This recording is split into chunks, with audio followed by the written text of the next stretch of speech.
الحمد لله نحمده ونستعينه ونستغفره ونعوذ بالله من شرور أنفسنا ومن سيئات أعمالنا من يهده الله فلا مضل له ومن يضلله فلا هادي له أما بعد فأعوذ بالله من الشيطان الرجيم بسم الله الرحمن الرحيم ولكل أمة جعلنا منسكا ليذكروا اسم الله على ما رزقهم من بهيمة الأنعام وقال النبي صلى الله عليه وسلم عن عبد الله بن عمر رضي الله تعالى عنه وقام رسول الله صلى الله عليه وسلم بالمدينة 10 سنين يضحي إن الله وملائكته يصلون على النبي يا أيها الذين آمنوا صلوا عليه وسلموا تسليما اللهم صل على محمد في أول كلامنا اللهم صل على محمد في أوسط كلامنا اللهم صل على محمد في آخر كلامنا عزت مندو د ذوالحجې چې کومه میاشت ده کومه چې د حج میاشت ده په دغه کې درې قسمه عبادتونه کېږي یو عبادت پکې د حج چې هغه په صاحب نصاب باندې یو فرض عبادت دی دویم قسم عبادت پکې قربانی ده او دریم قسم عبادت پکې هغه تکبیرات تشریق دي او د دې دریوونو عبادتونو تعلق د ابراهیم علیه السلام سره دی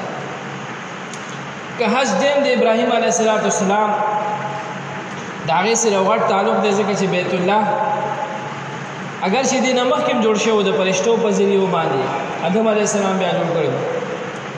ابراهیم علیه السلام دا غي سره غټ تعلق دی چې ابراهیم علیه السلام کله بیت الله جوړ کو نو دا غي د پس مسلمانانو د لپاره حج دا غي شو فرض دغه شان په قربانی دا غي تعلق د ابراهیم علیه السلام سره دی ولې چې د قربانی باقاعده په مسلمانانو باندې د عبادت په تور د ابراهیم علیه السلام د زمانې نه شروع شو د دې نومه کې امتونو باندې ما خو د ابراهیم علیه السلام د زمانې نه یو خصوصي عبادت په تور شروع شو او تکبیرات تشریق د عبادت هم د ابراهیم علیه السلام سره کله چې ابراهیم علیه السلام د خپل ځوی قرباني پیش کوله او چاړې ورته ول جبرئیل علیه السلام را د قټیم کې او ځان سره چې کوم دی ګډه بیزارا وسره جنت نه دغه وخت کې یو پیغمبر الله اکبر دیم پیغمبر لا اله الا الله والله اکبر جبرئیل علیه السلام الله اکبر ولله الحمد نو د دې تکبیرات تشریق تعلق د ابراهیم علیه السلام سره شو خلاصه د خبره دا چې قربانی اوس موږ په دې جمعه کې به د قرباني مسائل ذکر کوو او د تفصیل سره به ذکر کوو قرآن مجید کې الله جل شانه فرمایي ولکل امه جعلنا منسكا ليذكروا اسم الله على ما رزقهم من بهيمه الانعام چې موږ په هر امت باندې قرباني مقرر کړې و چې هغه امت راولېږي او هغه مخصوص زناور کوم چې الله تعالی جل شانه د قرباني د لپاره مخصوص کړی دي باغې باندې د الله تعالی د رضا لپاره قرباني وکړي یعنی هغه زناور کوم چې الله جل شانه ورکړي دي نو د دې مطلب دا شو چې د قرباني دا سنت دا په هر امت کې د ابراهیم علیه السلام د زمانه نه مخکې په امتونو کې د قرباني شکل وو دا عبادت په تور باندې د قرباني وجود وو او د ابراهیم علیه السلام په زمانہ کې بیا د قرباني لږ د اهمیت والا شکل اختیار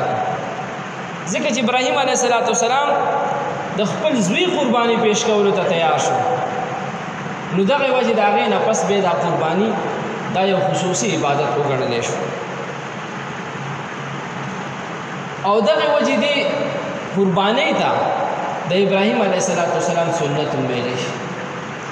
چې ابراهیم علیه السلام ته الله جل شانه قرآن کې فرمایلی امتحان په تور چې د خپل ځوی څخه دا قرباني کا خوب کې ورته الله جل شانه د الهام یا د وحي په ذریعہ ویل ابراهیم علیه السلام تیار شو زویم تیار شو او چې کله وخت د موقع راغی قرباني پیش کېدل الله جل شانه د هغوی قرباني بغیر د حلالۍ نه پیش کړه او قبول یې کړه. نو دغې ته وجه ابراهیم دی حج ته چې کوم دی قرباني ته چې کوم دی سنت ابراهیمي ویلی شي. د دې نه موږ ته دا پیغام ملاویږي چې ګره څنګه ابراهیم علیه السلام د الله تعالی د حکم پورا کولو دپاره د خپل زوی قربانۍ ته تیار و. نو دغه شان چې تاسو هم ګورئ د دین د قربانۍ دپاره هر قسم تکلیف برداشت کولو ته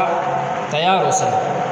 که هغه مالی قرباني ده، که هغه جانی قرباني ده، که د اولاد په اعتبار سره ده، که د مال په اعتبار سره ده، که د جان په اعتبار سره ده.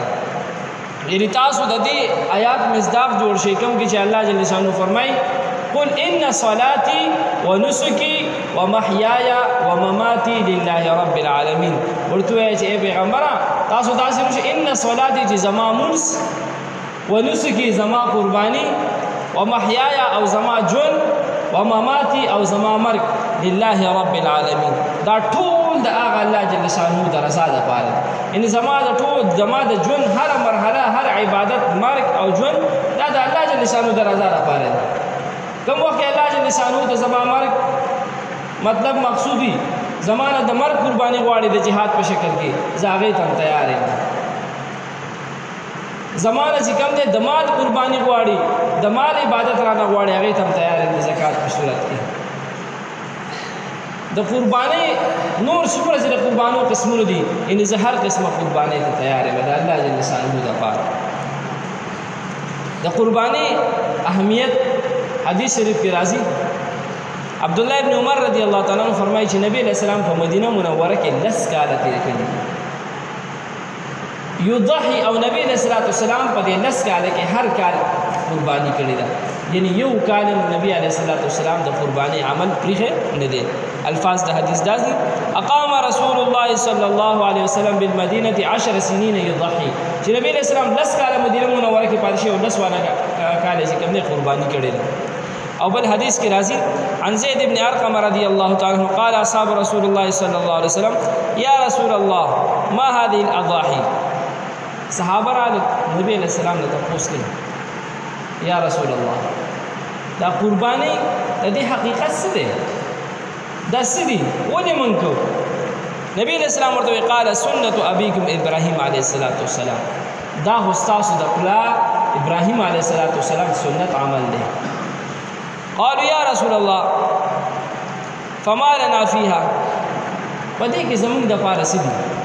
مطلب چې موږ د عمل کله د قربانۍ کوو موږ ته به څه ثواب میلاویږي؟ د هغې فضایل څه دي؟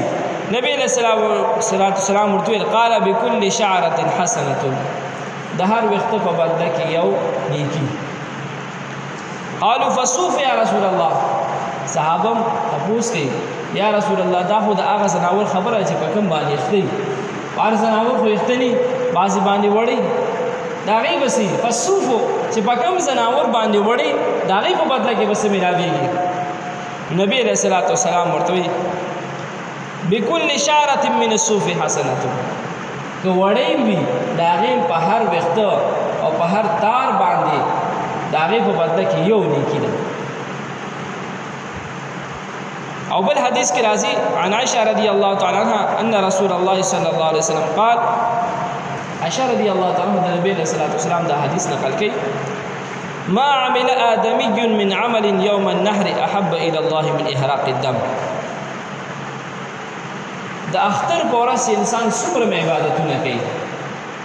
څومره صدقې کوي څومره نور د عبادتونو څومره قسمونه دي هغې کې هر قسمه عبادت کوي خو په دغه ورځ باندې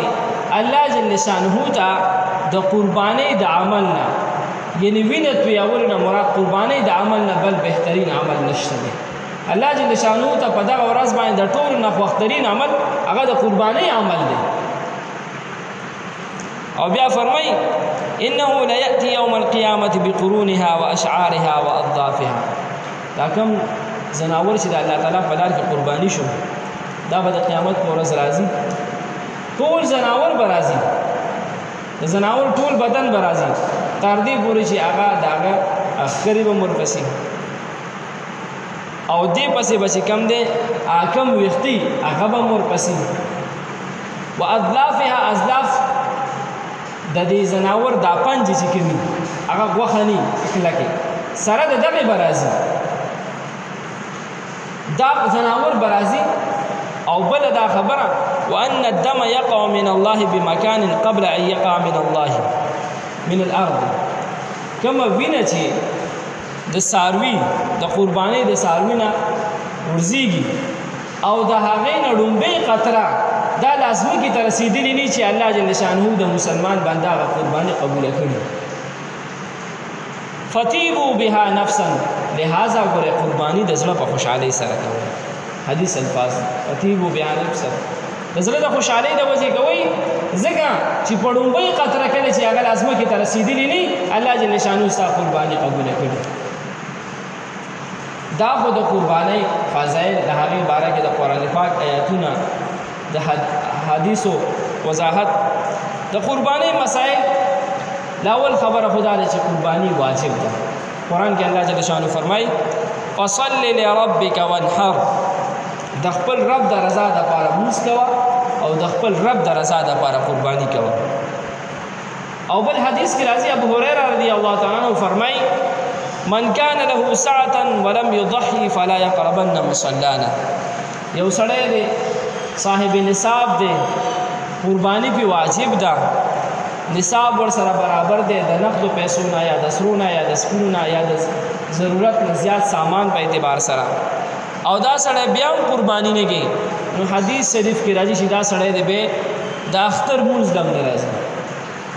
فلا يقربن مصلانا د اختر مونږ دم ناراضي ځکه چې په دغه ورځ باندې الله جل شانو ته ټول نخوه عبادت هغه د قرباني عمل دی او د دې سړي خوسم کېږي د قرباني او د هغه باوجود هم قرباني نه کوي نو به د دې مونږ سره راتلو څه فائدہ نشته الله جل شانو ته اوس په دې وخت خو عمل قرباني دی ته مستحق هم نه کې نو حدیث شریف کې راځي فلا يقربن مصلانا يقربن مصلانا مطلب دا چې نږدې دې ناراضي د اختر مونږ نو دا حدیث یو غټ وعید دی د هغه چا د پاره څوک چې قرباني په واجب او بیا هم نه کوي اوس په چا باندې قرباني واجب ده نو قرباني واجب کېدو د پاره درې شرطونه څلور شرطونه دي که دغه شرطونه که په نارینه کې او که په زنانه کې هغه باندې قرباني واجب ده اول خبره خدا چې قرباني د پاره لومبه شرط مسلمان کېدل پکار دي او مسلمان باندې قرباني واجب ده په کافر باندې قرباني نشته ځکه چې مسلمانان قرباني به طور عبادت کوي او کافر عبادت په هغه باندې شته دی نو عبادت خواهی چې کله انسان مسلمان شي کلمه وي اسلام کې داخل شي علی باغ عبادت کوي یو انسان دی هغه په عبادت اسلام کې داخل نه دی هغه عبادت سو کوي لہذا اول شرط چې دا مسلمان وي دویمه خبره دا چې دا آزاد وي غلام نه وي لکه څنګه چې مخکې د غلامۍ دا سیستم اوس ونشته شو کړ دی نو چې دا آزادي ځکه چې هغه د لپاره مسله دا چې د غلام سړی څومره مال دی کله ځان په خپل غټلې کار څه د ارزن اور سره غلي دا د مالک دی نو چې د خپل مال نشته دی په د باندې قرباني د کوم ځای واجب شوه نو په غلام باندې قرباني نشته دی درېمه خبره دا چې صاحب نصاب وي صاحب نصاب مطلب کم نصاب باندې چې قرباني واجب کیږي هغه روانه مسله کې بیانو اب عمر پیسې یا سره یا سپین یا نقدیت یا مال تجارت ور سره موجود وي نو بیا په قرباني واجب ده کدا غني بیا په قرباني واجب نه ده څلورمه خبره ده چې دا مقیم وي په خپل علاقه باندې په سفر کې نه کوم چې شری سفر ده شری سفر چې د 15 ورځې نه کوي او داغه مسافت د 3 ورځو د مسافت نه زیات نو علی دا سړی شری مسافر دی په دې سړی باندې بیا قرباني نشته دی واجب پینه ده بلې خبر ځان کو کې واجب پینه ده او که یو مسافر سړی د دې باوجود هم کوي نو دا هغه هغه سممانات نشته دی ولی چې واجب په خونه ده خو به تور نفل یا به تور نظر وغیرہ خو کولې شي خو صرف دومره چې واجب پینه ده نو دا څلور شرطونه دي چې یو مسلمانی آزادی او دغه شان صاحب نصاب وي او څلورم دا چې مقیم وي نو چې کله سړی کې دا څلور وړه صفاتونه جمع شو هغه نارینه دی او که زنانه دی هغه باندې قرباني واجب ده روانه خبره د نصاب ده چې پچا باندې قرباني واجب ده. نو په دې مسله کې زمونږ په معاشره کې ډېر زیات خلک هغوی قرباني نه کوي، په هغوی باندې قرباني واجب وي. دا موږ چې کوم نصاب یادو که نه، یا خدا نه چې سره وي ونیمې تولې، یا ورسره 250 او نیمې تولې یعنی 52 توله سپین وي، او یا ورسره مال تجارت. که مال تجارت نه وي نو نقد پیسې، او یا د ضرورت نه زیات دومره سامان ورسره چې د هغې قیمت 52 تولې چاندۍ ته رسي، نو په دې سړي باندې قرباني واجب ده. اوس په دې مسله ځان پوه کړو، دا خو علي 9 تولې کالی دی چې صرف یو سړي سره کالی، نور د سره یو 48 نقد روپۍ هم ورسره نه ورسره سپینی، او نه ورسره نقدیتي، او نه ورسره مال تجارت، او نه ورسره زیتي سامان. که چېرته دا 15 واړه څیزونه راجمع کړو، یو سړی دی هغه سره لږ شان سرم دي، لږ شان سپین هم دي، لږ شان ورسره نقدیت هم دی، او لږ شان چې کوم دی د ضرورت نه زیات سامان دی، او د دې 15 واړو څیزونو مجموعه راجمع کړو، او د دې انسان سره د هغې نه عمره قیمت جوړیږي، څومره قیمت چې د 52 تولې چاندۍ دی. غالبا نن سبا 75 یا 80 هزار یا 85 هزار د 52 تولې چاندۍ قیمت جوړیږي، او دومره پیسې د سره د دې 15 واړو څیزونو نه برابرېږي، نو په دې سړي باندې قرباني واجب ده. نو اوس موږ تاسو ته سوچ وکړو، نن سبا که چا سره 1 توله کالی هم دی، نو د هغې قیمت نن سبا څه دی؟ قیمت فروخت چې کوم دی هغه د 1,20,000 نه برابره دی، او قیمت خرید 1,40,000 خوشا دی. نو مطلب دا شو چې نن سبا یو سړي سره 1 توله سونم وي، سره زر وي، نو په دې سړي باندې قرباني واجب ده. په دې مسله ځان پوه کړو. دا د سرو مسله صرف علی ده چې یو سړي سره د سرو نه علاوه بل هیڅ څیز نه، نه ورسره نقدیتي، نه ورسره د ضرورت نه زیات ساماني، هیڅ هم ورسره نه، بس صرف سره ورسره پراته دي، او هغه هم د 9 تولو نه کم دي. نو داسې خو نن سبا یو سړی کېدی نه شي چې هغه سره صرف سره پراته وي، نور ورسره هېڅ هم روپۍ نه، کم از کم چې 10 روپۍ ورسره د قربانۍ ورځو کې په جیب کې وي، په دې سړي یعنې هلته 2 شیزونه جمع شو، سرم شو او ورسره نقدیت هم شو. نو چې کله بیل بیل جنسي، نو په هغې کې به بیا د سرو د 9 تولې اعتبار کوو، د سپینو به د 52 تولې اعتبار کوو، خو چې کله ورسره یو شیزونه 2 شیزونه یا 3 شیزونه راجمع شي، نو د هغې مجموعي ته بیا ګورو، که د هغه شیزونو قیمت چې کوم دی د 70 یا 75 یا 80 هزار روپو نه اوړي، کوم چې د 52 تولې چاندې قیمت دی، نو په دې سړي باندې بیا قرباني واجب ده. نو که دغې مسلې ته وګورو، که نن سبا چا سره 1 توله کالی هم پروت دی، په هغه باندې قرباني کېږي. یا چا سره دومره پیسې نقدې پرتې دي چې هغه د 70 75 80 هزار روپو نه اوړي، او د دې لپاره ګوره کال تېرېدلو هم شرط نه دی. زکات د وجوبیت دپاره خو دا شرط دی چې په دغه پیسو باندې تا سره پوره یو کال تېر شي، نو علی په زکات واجب دی. خو د قربانۍ د وجوبیت دپاره کال تېرېدل شرط نه دی، بلکې چې کوم سړي سره د قربانۍ چې دا 3 ورځې دي، 10مه ورځ، 11مه او 12مه، یعنی د اختر په 2مه او د اختر په 3مه، چې دې سړي سره که دغه دې 3 ورځو کې څه ټیم کې دومره قیمت برابر شو، نو دې سړي باندې قرباني واجبه ده. او یو خاص خبره دا ځان سره یاد وساتو چې په دې کې د ضرورت نه زیات سامان هم راځي. بعضې ټیم کې کور کې ضرورت نه زیات سامان پروت وي، په هغې باندې قرباني واجبه ده. اوس به مونږ ته به څنګه پته رهېږي چې دا د ضرورت نه زیات دی یا کم؟ نو هغې دپاره دا علماو دا شرط لګولی چې کم لوښې په ټول کال کې یو ظلم استعمال نشو او دې ته ضرورت رانلی، نو دا د ضرورت نه زیات سامان دی. نو دا به د دې قیمت به معلوم کړي، که چېرته تاسو نقدې پیسې وي د هغې سره به هم دا جمع کړي، خو چې د هغې قیمت چې کوم دی 85-80 هزار ته رسېدو، په دې باندې قرباني واجبېږي. اوس که چېرته فرض شوی دی او چا جهیز سامان کې شوی دی او ټول کال تېر شو، دوی راوانغېستو، نو په دغه یو پرج هم وله کافي دی، ځکه چې نن سبا پرج هم 70-80 هزار روپو نه کم نشته. یا داسې نور سامان دی، یا نور داسې لباس دی چې هغه ټول کال کې یو ظلم وانه چولی شو، پیزار دی هغه ټول کال کې یو ظلم وانه چولی شو، لوښي دي هغه په ټول کال کې یو ځل روانه غسل شو د المارۍ نه نو دې مطلب دا چې دا د ضرورت نه زیات سامان دی نو په دې باندې بیا قرباني واجبېږي چې کله د هغې قیمت د 52 تولې چاندۍ قیمت ته ورسي په دې مسله ځان پوهېږي نو په دغه حساب سره زمونږ په معاشره کې ډېر خلک داسې چې په هغې باندې قرباني واجب وي خو هغوی ته دې مسلې پته نه نو د دغې وجې د هغوی نه قرباني پاتې او قرباني چې در باندې پاتې شو قرباني واجب عمل دی دا در باندې الله تعالی لازم کړی دی دې به درنه تپوس کېږي او واجب پرېښودو باندې انسان ګناهګارېږي بیا که یو سړي نه د اختر ورځې تېرې شي او هغه قرباني ونه کړلی شي نو بیا یې دغه څاروي هغه پیسې راولي که څاروی اخیستی خو څاروی دې قرباني کړي غریبانانو باندې تقسیم کړي خو نه کم از کم دغه پیسې دې راولي غریبانانو باندې دې صدقه کړي اوس دا خو د نصاب خبره شوه په کوم قسم زناور باندې قرباني کېږي نو 4 قسمه زناور دي چې په هغې قرباني کېږي او په هغې په هر یو قسم کې بیا په 2 قسم کېږي ګډه بیزه په هغې باندې کېږي چیلۍ باندې قرباني کېږي غوا میخه باندې قرباني کېږي او په اوښ باندې قرباني کېږي دا 4 جنس دي او بیا په دې هر یو جنس کې چې کوم دی په نرم کېږي او په خزم کېږي که ګډ دی او که ګډه ده که چیلۍ دی او که چیلۍ ده که غوا دی او که غوی دی او که اوښ دی او که اوښه ده دا ټول 8 قسمه شو چې په دې زناورو باندې قرباني کېږي د دې نه علاوه نورو زناورو باندې قرباني پاتې شوله پکې میخه نو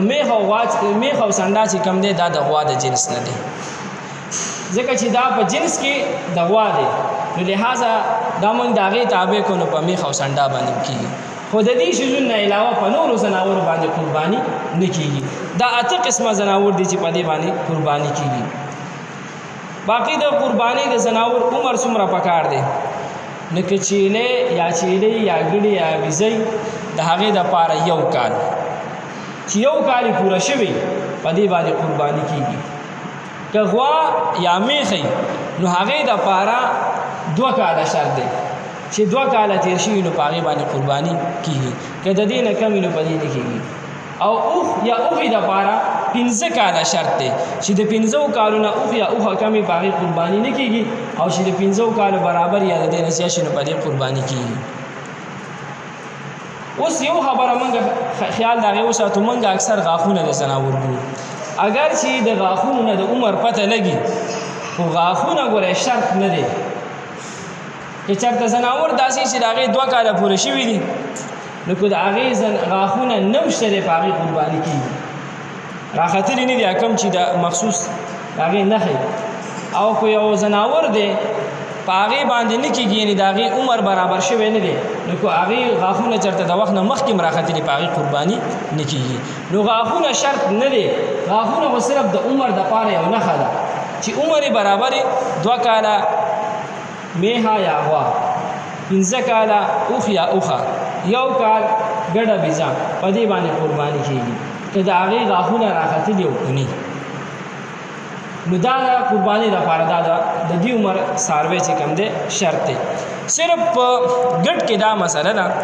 که چېرته ګډ داسې چې د هغه 1 کال لا برابر نه دی خو که هغه ګډ تا د نورو ګډانو سره ودرو نو په هغې کې څوک فرق نشي محسوسولی چې یاره دا پکې د کم عمر والا دی او دا زیات عمر والا دی مطلب یو ګډ دی صرف دا مسله په ګډ کې ده ګورې په غوا میخه یا اوښ یا نور څه کې نشته صرف په ګډ کې دا مسله ده که چېرته یو ګډ د 6 میاشتو نه زیاتي او د 1 کال نه کمي خو چې هغه کله د نورو ګډو یا ګډانو سره ودرې او د هغې پته نه لګي چې ګینې یاره دا پکې ورکوټی دی